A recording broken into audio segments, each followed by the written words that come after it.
O fanatismo é um fenômeno que acompanha a humanidade desde a passagem do estado de natureza para o de sociedade. O homem, perdido em angustiantes perguntas sem respostas, sem saber por que e para que existe, vendo-se sozinho diante da morte que o ceifará no final, exasperadamente apega-se àquilo que seu imaginário pode fantasiar, para suportar tamanha angústia. As religiões atendem a essa demanda com razoável capacidade, claro, queimando e matando alguns incréus para enfim impor suas verdades deste e do outro mundo. Todo conhecimento produzido pela humanidade tem como força motriz a desesperada tentativa de preencher este vazio, que o universo silente insiste em nos deixar sem resposta.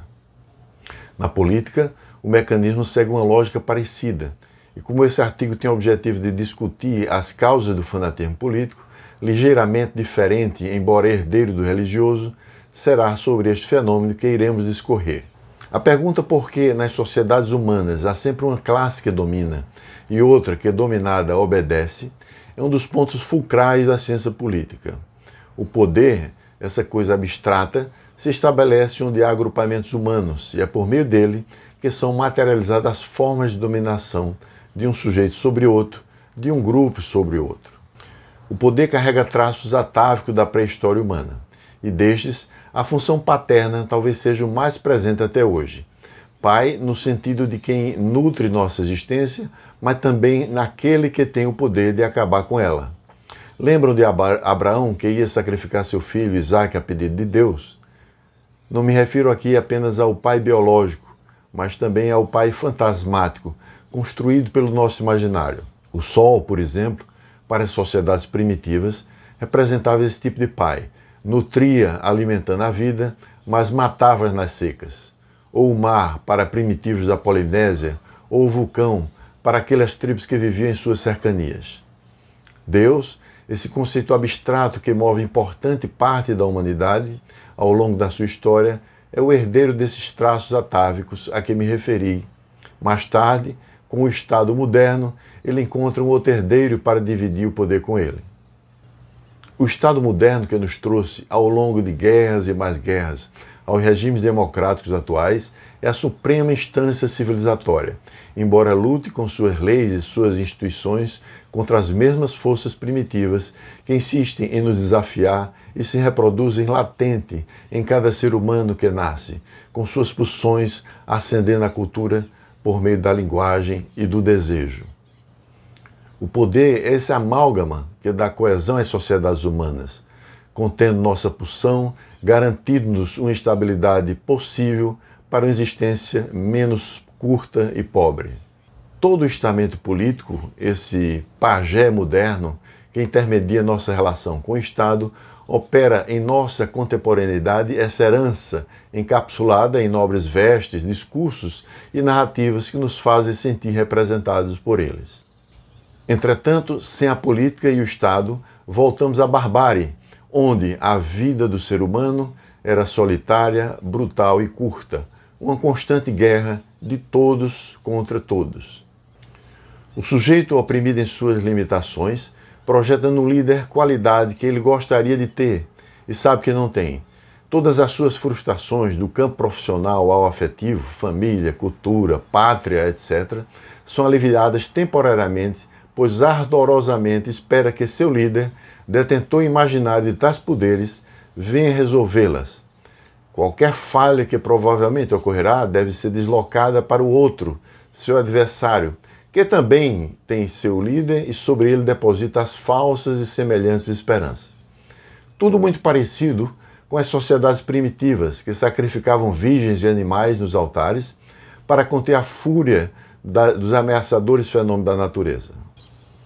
Sustentam-se mutuamente numa tela imaginária tecida com ilusões, medo, ódio contra aquele que é seu oponente e que pensa o mundo de forma diferente deles, que pode inclusive, quer seja pela persuasão ou pela força, destruir a sua confortável relação imaginária estabelecida muitas vezes ao longo de toda a sua vida com seu líder.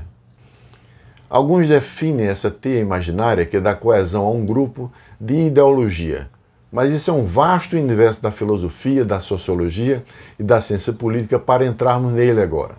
Mas por que não podemos abrir mão desses mecanismos artificiais, o conhecimento, a política e as religiões, para dar conta da nossa existência? Porque seria necessária uma estrutura psíquica fortalecida com uma visão de mundo extremamente sólida de conhecimentos e aprendizados para o sujeito suportar sozinho a angústia e a dor de existir. Um inexistente ser humano completo.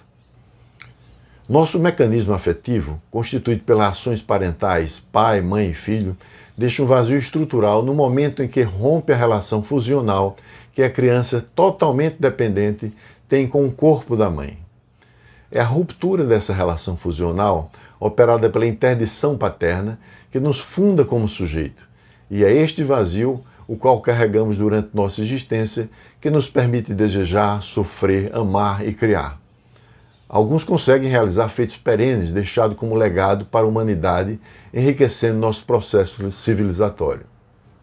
O fanatismo político, manipulado pelas diversas vertentes ideológicas da classe política, captura o sujeito nessa brecha afetiva que o constitui e sobre a qual ele é absolutamente alienado, naquilo que ele tem de mais valioso e que constitui sua existência, o seu desejo. Ser capturado por uma ideologia, com a certeza cega dos fanáticos, dá sentido a uma existência medíocre, finita e sem rumo, conseguindo preencher, enfim, esse vazio estrutural com sentimentos de êxtase, euforia e completude. Entretanto, como tudo é muito frágil, pois fruto de sua relação imaginária com a realidade, esse complexo mecanismo de defesa existencial dá início a uma narrativa persecutória, onde de forma delirante vai se distanciando cada vez mais e sem perceber da realidade, vendo o outro como seu oponente e inimigo, fonte de todas as causas que ameaçam seu sistema ideológico perfeito. É preciso alimentar com medo, ódio e preconceito essa fornalha da ignorância e da iniquidade humana que é o fanatismo. O fanatismo político tem horror à crítica, pois esta tem o poder de destruir seu castelo de carta imaginária, arremessando de volta a angústia de uma existência sem sentido e limitada. Como um selvagem primitivo, o fanático sacrifica em seus altares modernos a razão, principal recurso construído ao longo de milênios que nos permite com tolerância aceitar nossas limitações e a dos outros, e sem ódio, preconceito ou medo, exercermos nossa humanidade, entendendo que é da diversidade humana que nos fortalecemos como sociedade e como sujeito. Após longo e sangrento percurso de guerras após guerra, a humanidade chega ao século XX com 2 guerras mundiais com milhões de mortos, a última com tecnologia atômica capaz de extinguir a vida na Terra. Algum importante aprendizado aconteceu, forçando a criação de instituições e acordos internacionais que regulassem tamanha irracionalidade. A democracia é a suprema instância lógica possível capaz de, razoavelmente, conter as primitivas pulsões humanas. Ela tem como base a liberdade do indivíduo em sua relação com o Estado e com o outro, tem como prática a tolerância para com a diversidade humana e autorregula-se com o exercício de importantes instâncias estruturantes, como a crítica, as eleições que periodicamente substituem aquele que está no poder e o sistemático aperfeiçoamento das leis, acompanhando o fluxo evolutivo dos costumes e desejos humanos. A democracia não é um fim em si mesma. Ao contrário, é um processo interminável em busca de um aperfeiçoamento contínuo, com avanços e retrocessos e novos avanços, tentando acompanhar o fluxo dos novos tempos, dando-lhe um sentido civilizatório, apesar das forças atávicas primitivas que continuam latentes a insistir em seu retorno posicional, a cada agressão de um homem contra o outro, a cada crime, a cada guerra.